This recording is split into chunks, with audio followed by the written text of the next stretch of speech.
At the height of its power, the British Empire spanned across vast continents, controlling territories and influencing millions of lives worldwide. The sun famously never set on the empire, as its reach extended from Asia to Africa, from the Americas to Australia. But how did a small island nation in Europe become the world's dominant global power? To understand this incredible rise, we must look back at the strategic, economic, and political maneuvers that allowed Britain to secure a position of unparalleled influence over the globe. Before we move on, please subscribe. The foundation of the British Empire began in the late 16th and early 17th centuries, when Queen Elizabeth I sent explorers and traders like Sir Francis Drake and Sir Walter Raleigh to distant shores. They sought wealth, new trade routes, and opportunities to spread British influence.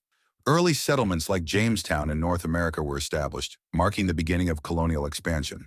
However, it was not an overnight success. These early ventures were fraught with challenges. Famine, diseases, and local resistance were just some of the hurdles the British faced. But as the 18th century progressed, Britain's grip on the world strengthened, especially through the power of its navy. The British Royal Navy became the backbone of the empire, allowing Britain to control important sea routes and protect its growing trade interests.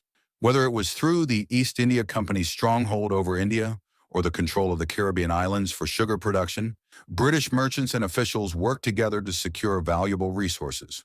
In the Indian subcontinent, British influence went from trade to direct rule. Initially, the East India Company was focused on trading spices, tea, and textiles. But over time, they began intervening in local politics and conflicts.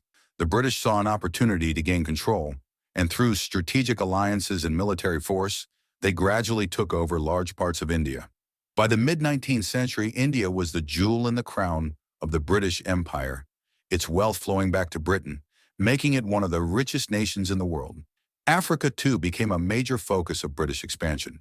Through a series of treaties, conquests, and sometimes brutal colonization efforts, Britain acquired large territories like Egypt, South Africa, and Nigeria. These regions were rich in natural resources, and their control allowed Britain to maintain its economic dominance globally.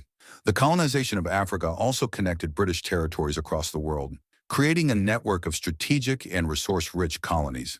The empire's global dominance wasn't just about land and resources.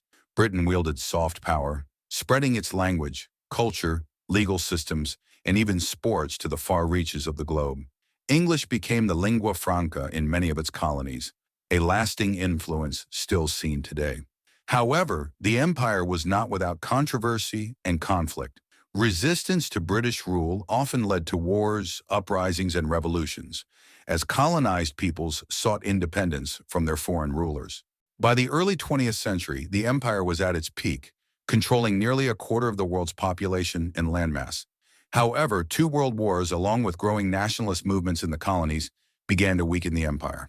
By the mid-20th century, the British Empire began to unravel, and the once mighty empire that had ruled the world for centuries saw its colonies gain independence one by one.